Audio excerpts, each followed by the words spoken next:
Well,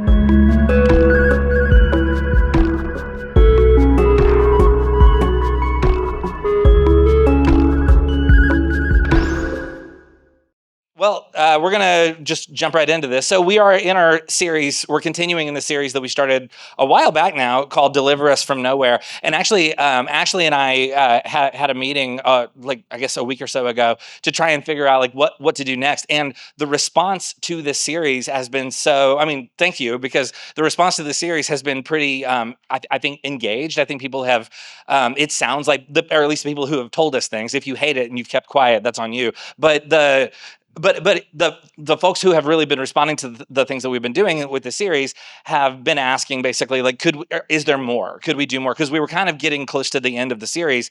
And so we are going to continue the series through the end of November and just continue to respond to other questions that people have asked as best we can. And then as we roll into Thanksgiving, Christmas time, we'll begin to kind of shift gears. But that's kind of the plan as of right now. And if you hate that idea, well, then it's too late. We already decided. But if you, I'm just joking. If there are more things that you would like us to talk about, even if we can't get it into this series, let us know, and we can add that for Deliver Us from Nowhere Part 2 next year. I don't know. So anyway, so thanks again for being a part of this and for helping us put this together. And if you don't know what I'm talking about, what we did with this series was we gathered questions from the community and basically said, like, what are some things that you were taught as kids, or maybe it's some theological ideas that you were handed, and at one point or another you kind of had this thing of like, I'm not totally sure if I agree with this, I'm not totally sure if this is helpful, I don't know, this actually may be harmful, and I'd like to hear somebody talk about it. And so people submitted questions through the app or through email, and so after that we compiled them and gathered the ones with the most types of responses, and that's how we built the series. So the one we got today actually was, I don't know if this was the most frequently asked question we got, but it was in the top 2 or 3, and it had to do with basically women in leadership and women in like leadership positions in the church. And if you don't know like why is that a thing, I have a friend. Well, first of all, I went to a seminary in Texas. I went to seminary at Baylor University, which is a more gender inclusive seminary. And so I was kind of like my theological training happened in a place where it was understood that women are and should be given as much leadership opportunities as men. And so I had a lot of female classmates who would then go and graduate, and then they would have kind of negative experiences depending on where they would end up. And I have a friend who I didn't go to seminary with, but is a pastor in Southern California. Her name's Sarah. And a couple of years ago, Sarah arrived at church one day. This is a nerdy thing to know, but it was on November the 1st or around then, which is like the anniversary of the Protestant Reformation. So people are, which obviously you're like, oh, don't tell us things we already know. So in the spirit of the Protestant Reformation, in the spirit of Martin Luther, some anonymous person, because it's always an anonymous person, left a note taped to the door, which thank goodness they didn't nail it to the door, but they left a note taped to the door of the church, outlining all the ways that their church was evil and sinful. Actually, the word they used was apostate, which is just Christianese for bad. But it's so basically, the whole message of the note was by having a pastor who is a woman, you are somehow already breaking God's law, or you are somehow in violation of what the Bible commands. And obviously, and so she, being who she was, she took a picture of it and she posted it to all of her social media. And she was like, if you want to know what it's like to be a woman who's a pastor, this is what it's like. And so I went to seminary with a lot of women who became pastors, and they will every single one of them will tell you that they've received a letter like this, or an email like this, or a Facebook message, or something of that kind. And so the question then becomes, well, where does this come from? Like, why do we have this very seemingly antiquated and harmful like way of talking about gender in churches? And why are we still talking about it in 2025? And so and again, we got this question a lot. Here is a sampling of the questions that we got when we were putting the series together. The first is, what is the correct role for women in the church? Which already comes with some assumptions, does it not? Like that there is a correct role for specific genders in the church. And then the next one is, why do so many church leaders not allow women to serve in leadership positions? So maybe some of you, or maybe many of us, like came out of church traditions where to hear a woman preach a sermon was like completely unheard of. In fact, about back in 2014, back in 2014, when Caroline and I started our church in North Fort Worth. One of the things that we started doing was I started like calling people that I had gone to seminary with, particularly some of the women I graduated with who had had a hard time finding jobs in ministry, and invited them to start doing regular rotations as guest preachers. And lots of the people who were coming to our church, who were like in their 40s, 50s, sometimes even older, were coming to me after the service and saying, "I have been going to church my entire life. That's the first time I've ever heard a woman preach a sermon." Like that it is possible in this day and age to go to church every single Sunday and to never once hear from a woman. And so that's a question we got a lot. The next one is, why do some churches teach that only men can be pastors? Because that is the thing that you'll hear in lots and lots of churches. And then the next one is the well being true to Paul's instructions for church leadership? What if we were just like, so the answer is no. And we're just like, we don't really care. We're just going to go ahead and we like it this way. So we're just going to ignore that entire chunk of scripture and not pay any attention to it. What if that was like literally the whole sermon? It's not, don't worry. But and we're going to get it. And some of you may be like, I don't know what you're talking about. And of course, a natural question that maybe you're asking right now is, Rob, why are you preaching this sermon? Why is Ashley not preaching this sermon?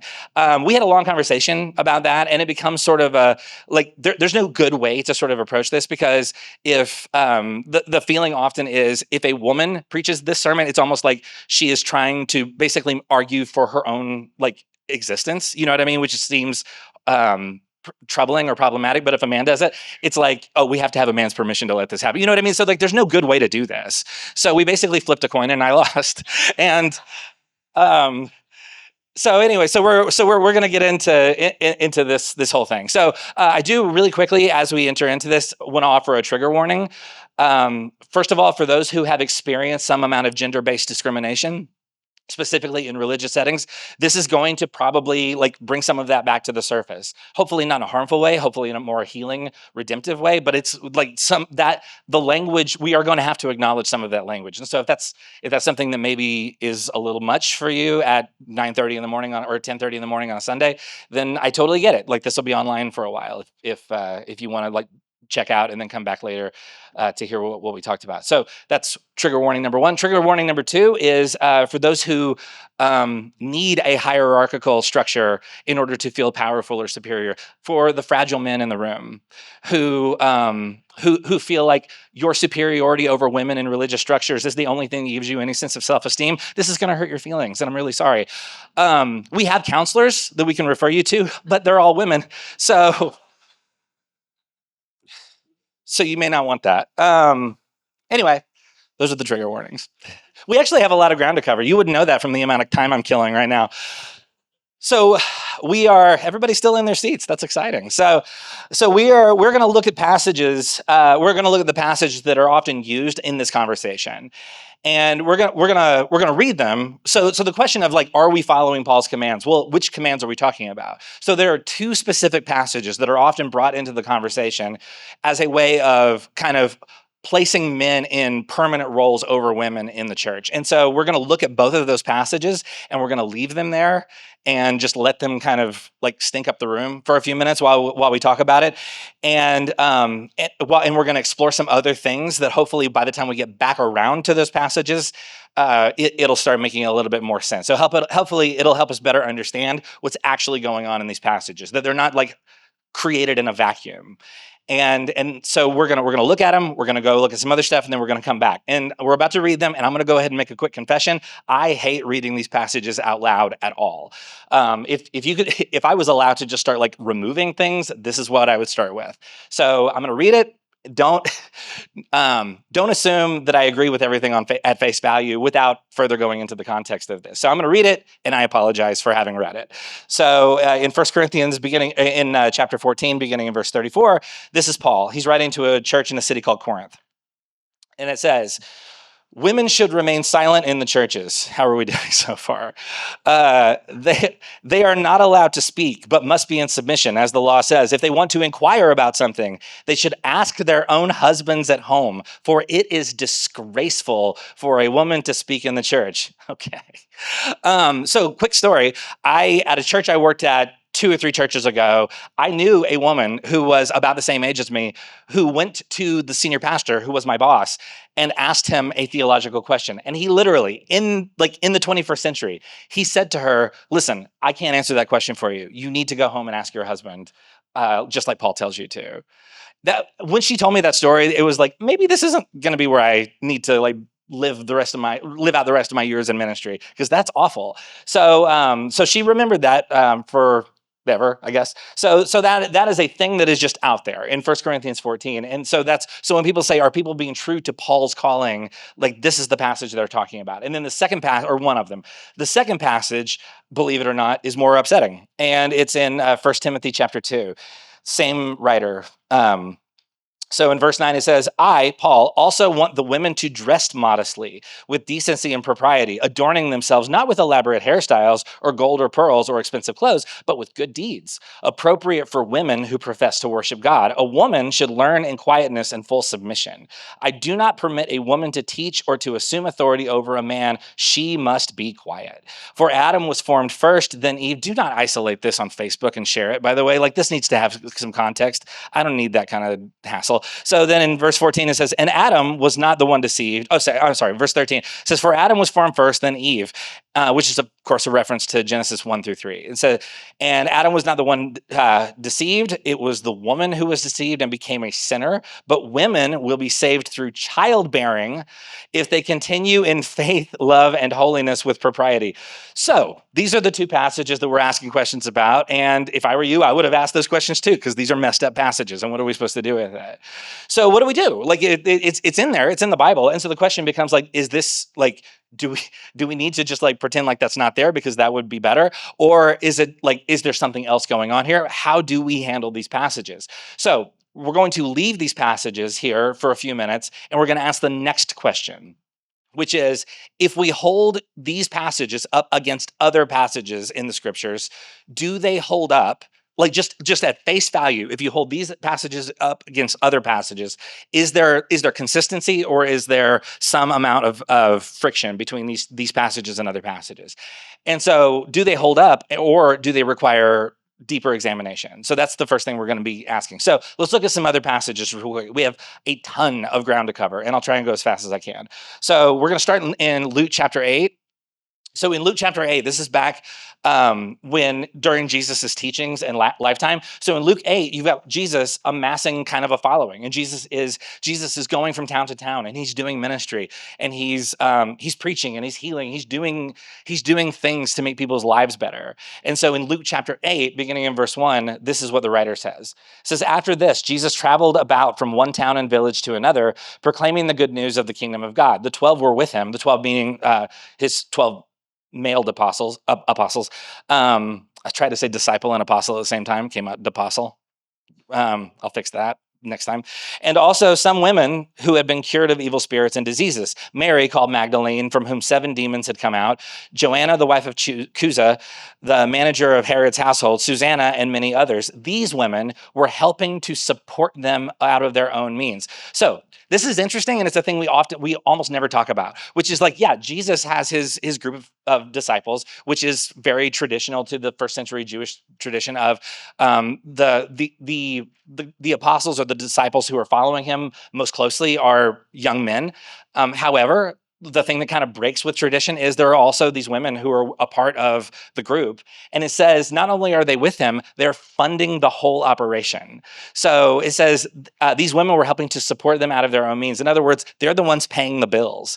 So all of Jesus's life, ministry, travels, expenses, all of it are being funded by women. And so I remember, and when I was the same church where the guy told the lady to go home and ask her husband, I was preaching a Saturday night service there one time, and somebody the executive pastor came over and found me, and he said, "Hey," because they had this, it was a massive auditorium, and they had to have they had this whole team of ushers, and I guess for when they passed the offering plate, because that was part of the environment there. And so the executive pastor came over to me and he said, "Hey, the guy who normally oversees the ushers didn't make it today. He's sick. And so if you see somebody who doesn't look like they have anything going on, would you ask them to come and help us out and like basically coordinate the passing of all the offering baskets if they have the time to?" And I said, "Yeah, sure." So I start looking around, and the first person I see is the pastor's administrative assistant. And so I go over to her and I said, "Hey, I just talked to this guy. He said we need some help. Are you busy tonight? Can you help pass the offering baskets?" And she said, "Oh, I'm not allowed to." And my first thought was like, "Oh, you're a felon. Like that's why you must not you must not be allowed to handle money because of your vast criminal enterprise or whatever." And I said, "You're not allowed to." I said, "Like, did you not pass the background check? Like, why are you not allowed to?" And she said, "Well, only men can do the offering baskets." And so, this is the first I'd heard of this. And I said, "Are you serious?" I said, "Are you sure? Like, that doesn't sound like a thing that anybody would actually make a rule for." And she said, "No, yeah, I'm very sure. Like that's, she works for the senior pastor." And so, she said, "Yeah," she said, I'm not allowed to." So I just like tucked that away, remembered that was a thing, and remained bothered about it for the rest of my life, apparently. So, but that's a thing. So you have certain churches where it's like, well, women can't even be trusted to like handle the money. But in Jesus's ministry, you have basically the entire thing is being funded by these women. So very early on, you have these scenarios in which women are like propping up the entire operation. For Jesus, women are in charge of the entire financial like well-being of the whole movement. So that's one little bit. And then if you jump over to Luke chapter 24, um, in Luke 24, it says, so this is after Jesus has been crucified and has died and has been placed in a tomb. And so now we have reached what we now refer to as Resurrection Sunday or Easter Sunday. And so it says, on the first day of the week, very early in the morning, the women took the spices they had prepared and went to the tomb, meaning the tomb of Jesus. It says they found the stone rolled away from the tomb. And then in verse 9, when they came back from the tomb, they told all these things to the 11 and to all the others. It was Mary Magdalene, Joanna, Mary, the mother of James, and the others with them who told this to the apostles. So again, this tends to be a thing we kind of like gloss over. But here's the thing. This entire movement, this like everything that we do every single Sunday at some level or another revolves around talking about and proclaiming and celebrating the resurrection of Jesus and sharing the news of the resurrection of Jesus with the world around us. The first people in the history of the world to proclaim and preach about the resurrection of Jesus were three women. I don't think that's an accident. I don't think Luke is just like, I don't think he's just like tossing that out there. I think Luke is trying to make a statement about how much bigger this whole thing is getting and how like our boxes aren't really going to work for much longer. So let's look at, and so we have that already, like before Paul even has a word to say. So then let's look at some of the language from the early church. So in Acts chapter 2, you have what is often referred to as the first like significant gathering of the early church after the resurrection of Jesus. And so it says in verse 14, it says, then Peter, who was one of Jesus's disciples, stood up with the 11, raised his voice and addressed the crowd. Fellow Jews and all you who live in Jerusalem, let me explain this to you. Listen carefully to what I say. Then in verse 16, no, this is not what was spoken by the prophet Joel. So now he's referring back to an ancient Hebrew prophet. And in verse 17, it says, in the last days, God says, I will pour out my spirit on all people, by the way. Your sons and daughters will prophesy. Your young men will see visions. Your old men will dream dreams. So to prophesy, by the way, is not like to see the future or anything like that. I realize a lot of time we tend to sort of like make it about that. Originally, in the ancient world, to talk about prophecy or prophesying wasn't like, okay, I see a vision in the future and it's going to come true in exactly this way. That's not what that was originally meant to be about. To prophesy, to speak prophecy literally meant to say difficult truth to powerful people. That was how prophecy was originally framed. And so what is being said here is you will have both men and women who are out here and have very like strong, difficult things to say to very powerful people.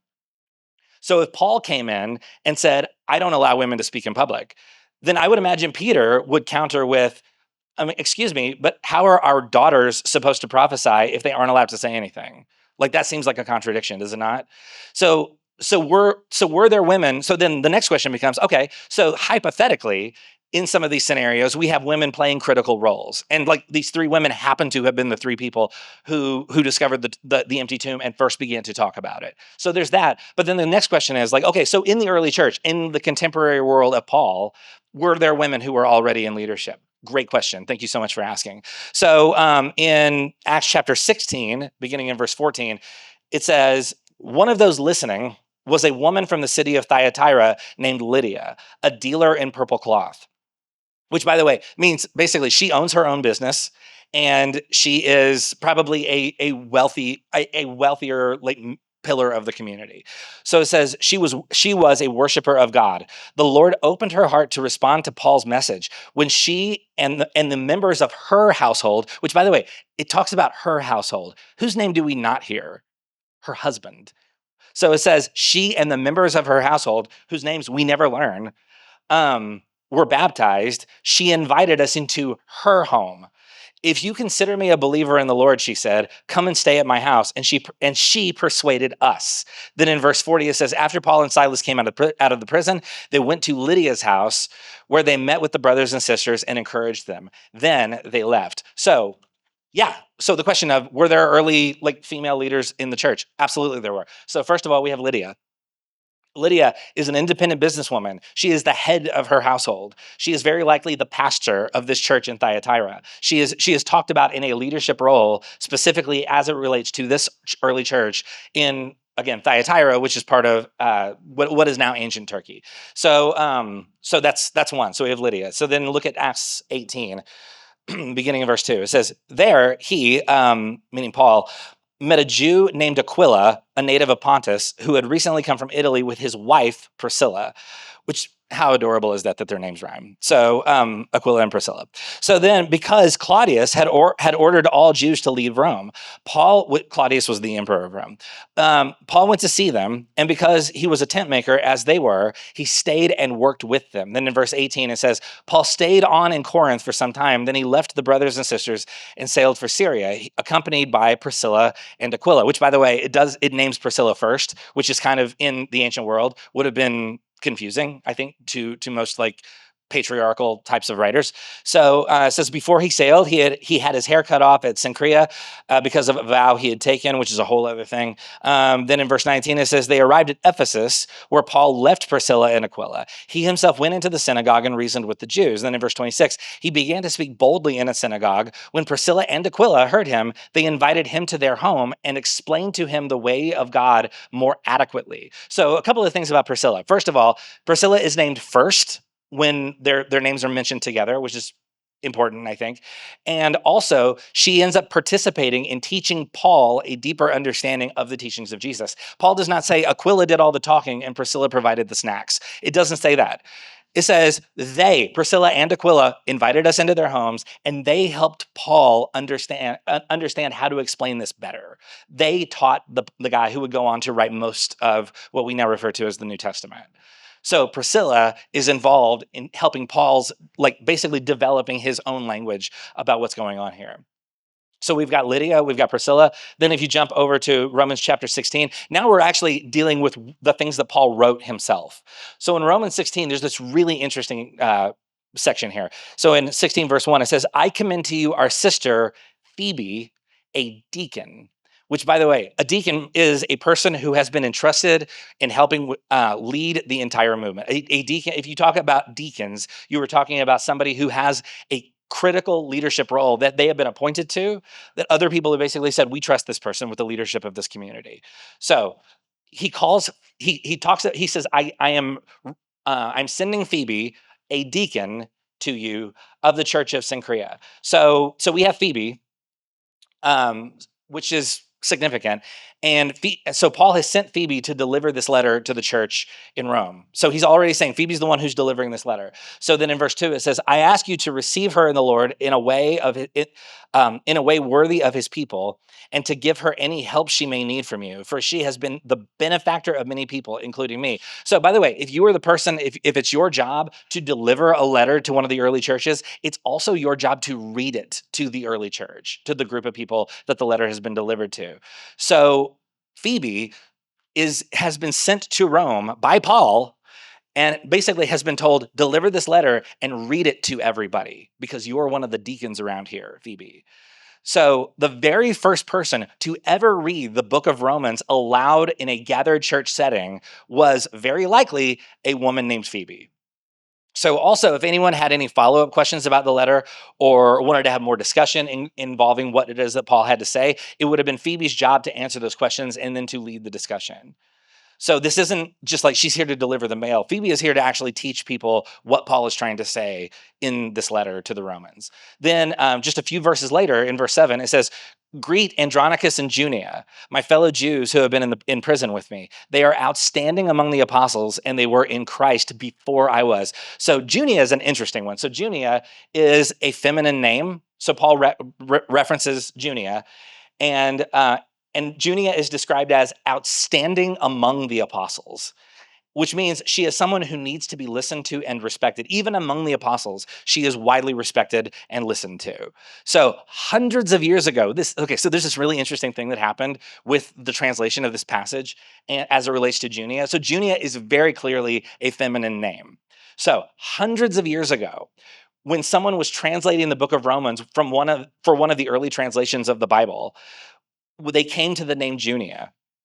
So what they did, they changed it. They changed the name Junia to Junius because that's a more masculine sounding name. So whoever it was that was doing that part of the translation decided, this is confusing to me. I don't like it. I'm going to change this one word in the Bible because it makes me feel better. So two problems with that. One, none of the original manuscripts show the name Junius to be correct. Like, thankfully, like they were translating from something that we still have, which is the original like Greek manuscripts. So it's very easy to go back and check this person's work and to be like, that is not the person's name. It's not Junius, it's Junia. It's a feminine name.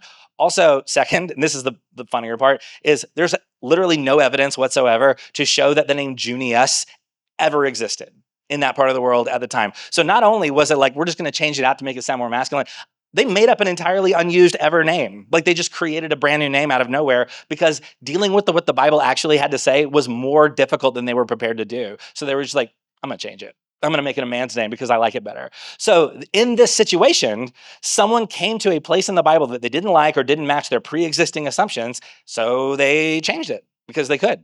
And so thankfully, the ancient manuscripts are still around. So it's very easy to verify that this is actually a feminine name. There's actually a book about this. It's called Junia is Not Alone. It's by Scott McKnight. If this is something that you're interested in, and why wouldn't it be? But if this is something you're interested in, it's a really fascinating book.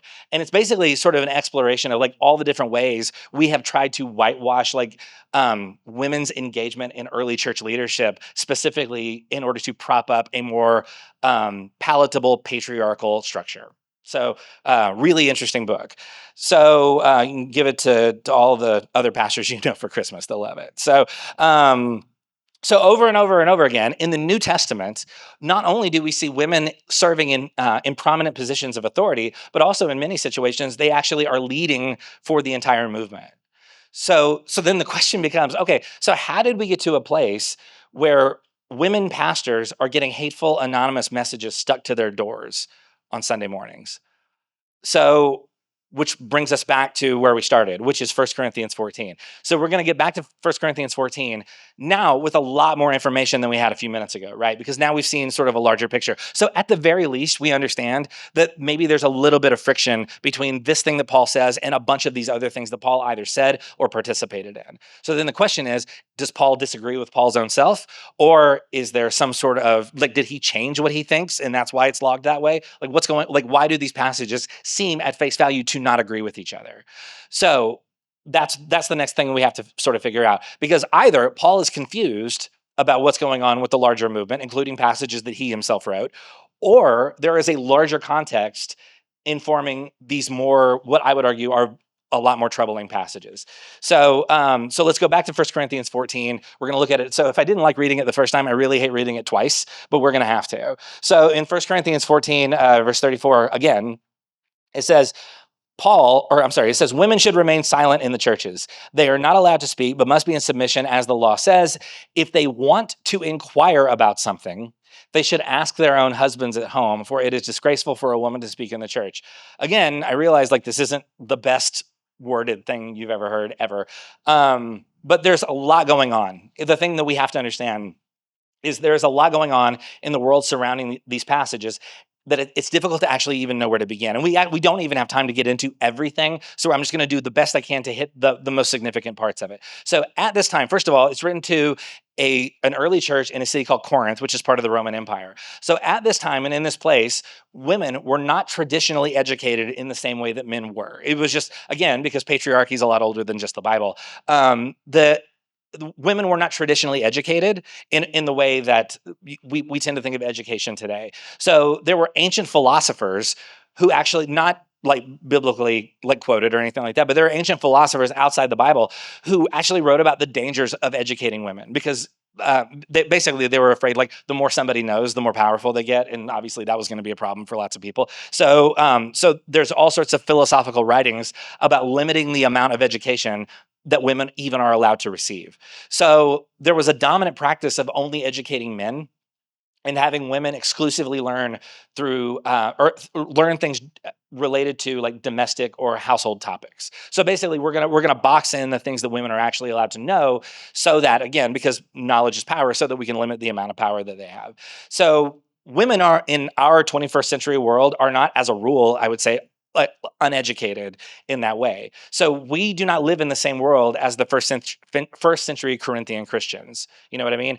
And so the worlds already look very, very different. So when you would go to a church service in first century Corinth, the men would sit in one section and the women would sit in the back in a different section. And it was considered disgraceful in the culture, not just like because of like Christianity, just in the culture at large. It was considered disgraceful in the culture for a woman to speak in public to a man who was not her husband. And so you have two things already in place in this culture. One is women have not been allowed to be educated. So already there's, if you are a woman in this world and you would like to be educated, you already, the learning curve is a lot steeper than it would be if this was happening today. So, and two, women and men are not allowed to speak to one another in public unless they're married. So you have those two things already happening in the culture before this letter is even ever written. So all of the educated people in the room at this time and in this place would have been men. And all of the women are now going to be allowed to be educated.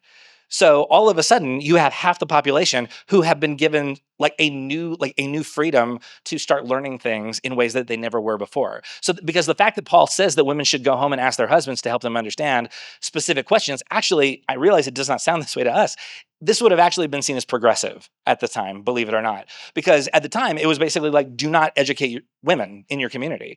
And Paul is saying, like, no, like, they should be educated. But the thing is, because of cultural norms and like external pressures, we have to do this in a way that doesn't draw a lot of negative attention.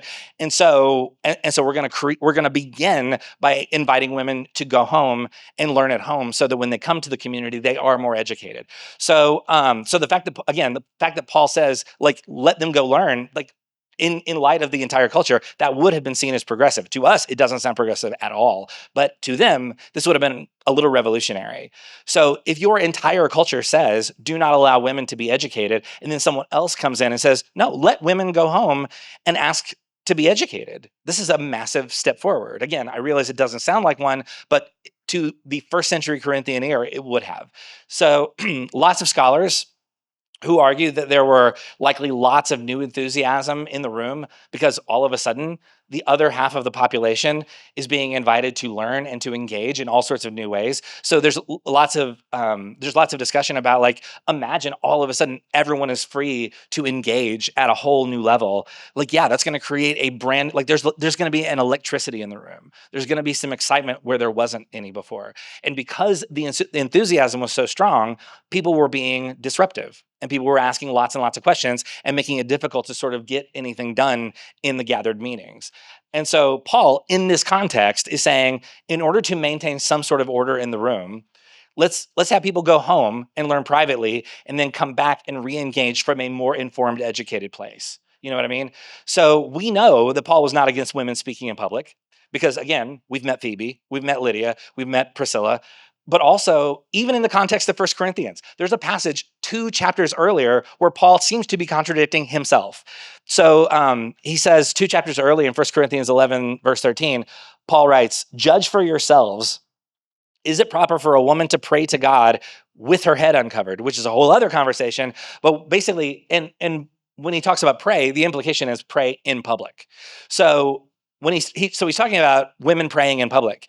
So I would argue it's very difficult for anyone to pray in public if you're expected to remain silent the whole time. That creates a bit of a contradiction. And so we already understand that Paul has these assumptions that there will be women in the community who are praying in public, which means they are speaking in public. So again, even inside First Corinthians, if you take everything at face value without examining the larger culture, it already doesn't agree with itself. So further examination of 1 Corinthians 14 shows us that Paul is specifically talking about asking questions and engaging in basically new dialogue and new discussion. Again, because he's like, look, there's too many people who are all learning for the first time. We have to pace ourselves out or we're never going to get anything done. So this is not women need to stay silent forever. That's not what Paul is saying at all.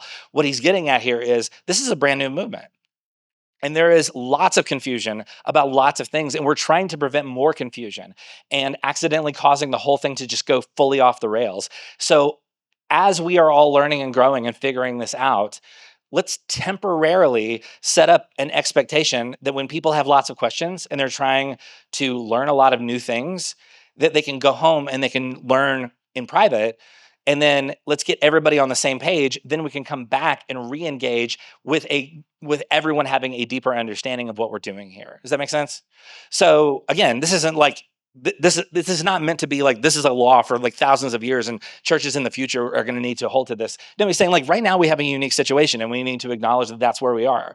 So 1 Corinthians 14 is not about gender, it's about education and it's about engagement. So and so that's 1 Corinthians 14. The next passage that we read earlier that is troubling is in 1 Timothy 2. So there's even more context swirling around that. So in 1 Timothy chapter 2, this is what Paul writes. He says, I also want the women to dress modestly with decency and propriety, adorning themselves not with elaborate hairstyles or gold or pearls or expensive clothes, but with good deeds appropriate for women who profess to worship God. A woman should learn in quietness and full submission. I do not permit a woman to teach or to assume authority over a man. She must be quiet. For Adam was formed first, then Eve, and Adam was not the one deceived. It was the woman who was deceived and became a sinner. For women will be saved through childbearing, which is maybe the most upsetting part of that whole passage. If they continue in faith, love, and holiness with propriety. I wish we had another couple of hours. I know you don't wish that, but I do, that we could really dig into all of the different like dimensions that Paul is acknowledging here. So I'm gonna very quickly hit the highlights of what exactly is Paul even talking about. So first of all, Paul is writing to a young pastor, a guy named Timothy, in a city called Ephesus, which also was a major city in the Roman Empire. It was also a thing about Ephesus, and we talked about this here before. A thing about Ephesus that's really important to understand is not only is it a major city in the Roman Empire, it also is a massive trade hub for between the East and the West. So if you lived in the Roman Empire and you needed to go and trade goods or service, or I guess goods or like things that you manufactured or made, you would go to Ephesus and there was this massive market called the Agora where people would go in and they would trade all of their goods that they made in order to make a living. So Ephesus is filled with lots of people from lots of different parts of the world in the Roman Empire, all coming together for economic purposes. So Ephesus is a major trade hub, a central trade hub for the Roman Empire, which means there are constantly lots and lots of people entering and leaving the city. So there are several things going on in the Roman Empire at this time that significantly impacted the early church in Ephesus. The first one is this, and I think the middle schoolers are out of the room, correct? Yeah, okay, so the first there was a sexual revolution within the Roman Empire. Scholars often refer to this as the New Roman Woman movement.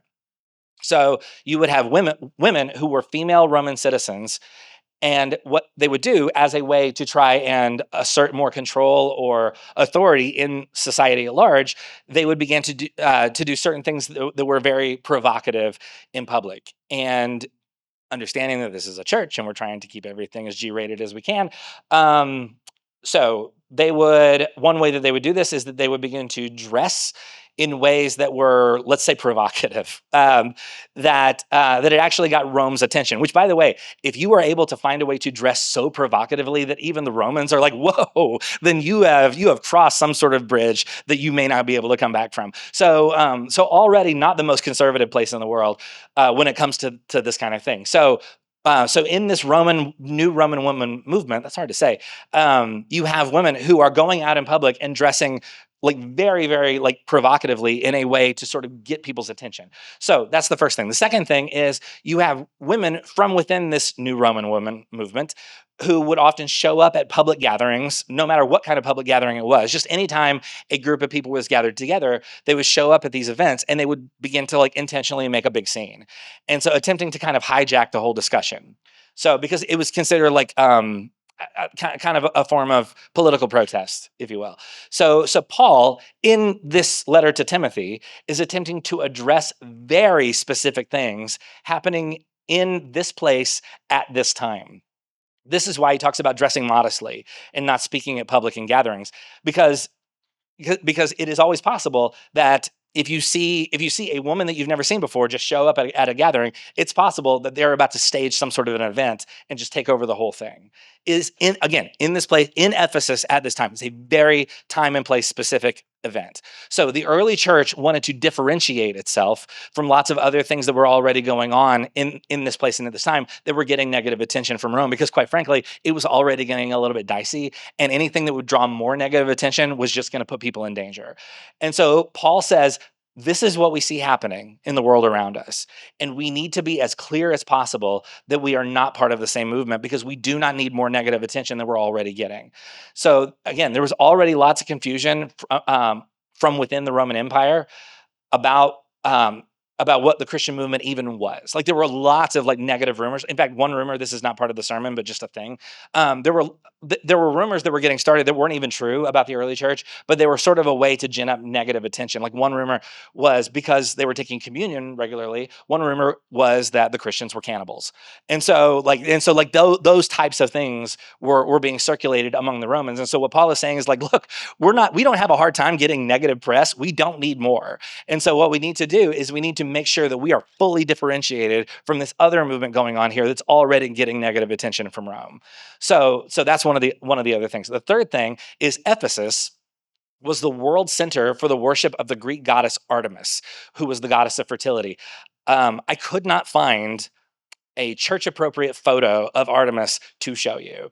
My Google search history is completely shot now. So Artemis, so the worship of the goddess Artemis was very overly sexualized in nature. A couple of things about the worship of Artemis.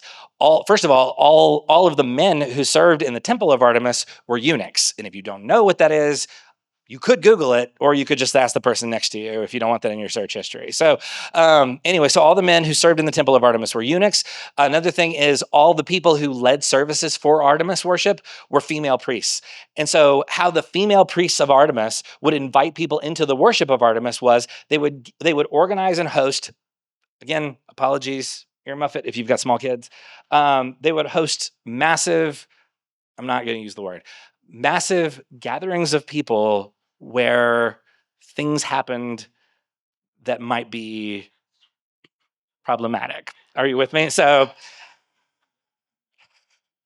I don't know how to say it without saying it. So anyway, you would have these massive gatherings of people where things might be problematic happening among the followers of Artemis. And so the female priests would routinely and intentionally become pregnant at these events. And then they would later terminate the pregnancies as an act of sacrifice for Artemis. This was a regular occurrence. So you would have these priests, these female priests of Artemis, who were over and over and over getting pregnant and then terminating the pregnancy as an ongoing sacrifice in the name of Artemis. So in their worship of Artemis, they did not believe in things like marriage or parenting or those types of things. So they would go through the ritual of creating life only to destroy it. This is why Paul goes off on this whole weird tangent about childbirth. It's not because he just all of a sudden have these weird thoughts about childbirth. It's because he's like, in this world, there are all kinds of other movements that are upsetting people. And the Jesus movement keeps getting confused with these other movements. And we need people to understand that is not us. And so we need to do things intentionally in this time and in this place that help people understand that we are not the new Roman woman protest movement. We are not the worship of Artemis, we are a different thing. And so we have to do these things as a signal to the world around us that we are not participating in this same sort of disruption. So Paul is trying to differentiate this movement of Jesus in contrast to other movements.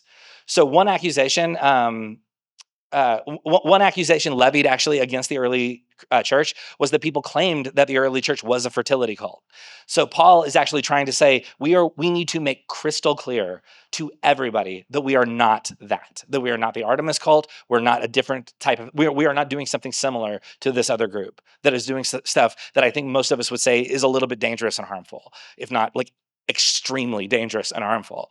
So we have this very specific context, and you have this very young pastor, Timothy, who's trying to navigate this whole ecosystem, which is basically like, what do I do if a group of provocatively dressed women just come into the gathering and just try and hijack the whole meeting? What do I do? Or what do I say when people accuse us of being a fertility cult? Like, how do I do that? You know what I mean? Like, I mean, I cannot tell you how much sympathy I have for Timothy. Like, I didn't even like getting negative emails about stuff, you know what I'm saying? And so like, imagine having to deal with this every day.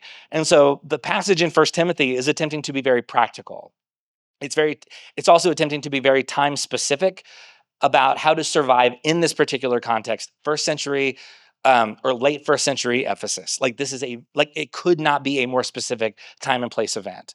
So this is why the First Timothy passage seems at odds with stories about Lydia or Phoebe or Junia, because it doesn't match those stories because it's not supposed to. Paul's not trying to make those passages match. He's writing those passages to different groups of people in different contexts. So now, 2,000 years later, we've isolated and decontextualized all these passages, and we've flattened it because we look at the whole Bible as if it's all one long thing that we expect to just be the same from page 1 to the last page. And even the writers understand, like, no. Every little bit is about a different place and a different time and a different situation. And so do not expect the whole thing to like have zero friction, because that's not how it works, because he's writing to lots of places and lots of people. So now, 2,000 years later, we've isolated, decontextualized these passages, and it's fueled a lot of ignorance and self-righteousness in the American church today. This passage was never meant to instruct churches in the year 2025 in a world in which, like, legally and in hopefully every other way, like all genders have the same amount of like placement and authority as any other. So the irony, weirdly, is that Paul wants the church to be a place of hope and grace and love for everyone who's trying to find a way to move forward in this way. And in our attempt to follow Paul's teachings, we have actually become so dogmatic that it has resulted in less grace and hope rather than more. It's this weird sort of thing. Like Paul is trying to get at something that sets us free. Remember, like, to the early church, like in 1 Corinthians 14, this would have seemed progressive. Paul's trying to push things forward. And in trying to stay true to Paul, we have pulled things backwards. We've done things exactly at odds with the thing that we're trying to be true to. So, so Paul is trying to say, like, no, we need to keep pushing this thing forward. We need to make more and more space as the culture and the context will provide space for. So how do we embody the spirit of Paul's intentions in our world today? Look at another passage that Paul writes in Galatians chapter 3, verse 28. Paul writes this. He says, "There is neither Jew nor Gentile, neither slave nor free, nor is there male and female, for you are all one in Christ Jesus." Now, excuse me, Paul is not saying gender doesn't matter. Gender has no effect on you at all. It obviously does. It's part of who we are. It shapes our paradigms. It often informs our experiences of the world. I would say a lot of us probably have had one type of experience or another in a lot of ways, probably just in living your life, that would have been different if you were not the gender that you are. You know what I mean? And so we can't say that gender is unimportant. And I don't think that's what Paul is saying at all. What Paul is saying is there are specific ways that we tend to self-identify. But when we are gathered together and engaging in the story that Jesus is telling, the volume on those self-identification labels and those sort of like socially constructed like ways that we sort of assign roles, all of that, the volume kind of goes down on that, or at least it should. And the volume tends to go up on all the ways that we are connected and all the ways that we share in this story. So like grace and love and peace. Some of the best preachers I know are women, including Ashley Engel. Some of the best leaders I know are women. Some of my favorite writers are women. Some of my favorite professors in college and seminary were women. From when I was trying to decide where to go to seminary, there was a school where I didn't go, that I guess rewrote their bylaws in a way that basically stated that any female professor cannot teach classes where there are men in the room. And so there were really, really overqualified women who were like teaching things like Hebrew and church history, who were like systematically just like pushed out. And what ended up happening is this seminary, rightly so, got a reputation for being a little bit backwards and a little bit antiquated, and became less and less sort of a place that people really wanting to learn were interested in going, because they took half the population and said like, well, this group of people shouldn't be teaching things like Hebrew and Greek or whatever, and then those very qualified, very skilled women went to other schools and made those schools better. And so, what happens when we allow these specific passages that were meant for people thousands of years ago in a place that we do not live? What happens when we allow these passages to silence half the population? Well, we lose their voices, we lose their knowledge, we lose their wisdom, we lose half the conversation, if not more. So, if we are going to participate in the story that Jesus invites us to join, we need those voices. We need all of the voices we can hear. And so, anytime we encounter a part of this movement that says no, women have to stay over here and men are allowed to do all these other things, what they're basically saying is we've decided that there is wisdom here that we don't want, and we've decided that there is knowledge and insight and engagement that we are not interested in. And so what happens then is it weakens and it lessens the whole thing. um, I'll just tell you, when we moved to Edmond 3 years ago, exactly 3 years ago this week, we and I've talked about this a little bit before, but Caroline and I we had a conversation in which she said, like, where are we even going to go to church? Because we'd only ever go to churches where I worked, and I wasn't moving up here to work at a church. So the question became like, well, where are we going to go to church? And my very cynical answer was like, we're not going to find a place. There's no way. Like we can't find a place in this part of the country at this time where all five of us are going to feel like comfortable and like good about going. And then she did some research and found this one church in Edmond where there are women on staff who preach. And honestly, that was the thing that got us here. And so that became sort of the kind of the canary in the coal mine of, okay, well, maybe as if they're not silencing that half of the population, then maybe there's other things. Maybe there are other interesting, beautiful things happening there as well. We first found the well because there were women who preached here on a regular basis, and we wanted to be a part of a church community that does not attempt to silence or limit half the population. And because I want to hear from those voices. I want to learn from those voices, and I want to follow the leadership of good leaders regardless of their gender. And so and I would venture to guess that maybe some of you in this room, like, that's also how you found this place. So to my sisters in the room who have ever felt silenced or disempowered or pressed down or ignored or pushed aside by a church, may you be freed, and may you be empowered to use your gifts and to lead or to teach or to speak or engage at whatever level you feel called to do so. Do not ever, may you never, ever let someone's antiquated, outdated reading of these very old passages stop you from being who God created you to be. You are better than that, and the church should be better than that. And I'm sorry if this type of thing has left wounds on you. My hope is that this can be a place not only for you to heal and for you to grow, but also for you to be a place where you can say, what could I do? In what ways could I engage? Because we believe that if you are gifted to do something, you should do that. And your gender should not define what you can and cannot do. So for those in this room who have been told to sit down and to be quiet, for those in this room who have been told that you do not belong in leadership, May you forget those voices. May you leave those voices behind, and may you move forward in a way in which you feel newly empowered to be exactly who you were created to be. May we all hear Paul's reminder that there are some things that transcend male and female, and that we are part of something bigger and more exciting than that. And that when we allow those things to bog us down, we make the whole thing worse. And we rob this community of grace and peace and hope and love. May we be empowered to be exactly who we are. And may you find that you are engaging as much as you possibly can, and that your gender has nothing to do with what you are allowed to do here. Let me pray for us. God, we thank you for these passages. We thank you for this larger context. We thank you for the example of women like Phoebe and Lydia and Junia and so many others who go unnamed in this text. May my sisters in the room feel empowered, emboldened, and free to be who they know that they've always been meant to be. May we silence, may we quiet, may we move past the voices that have attempted to shrink this story and this message.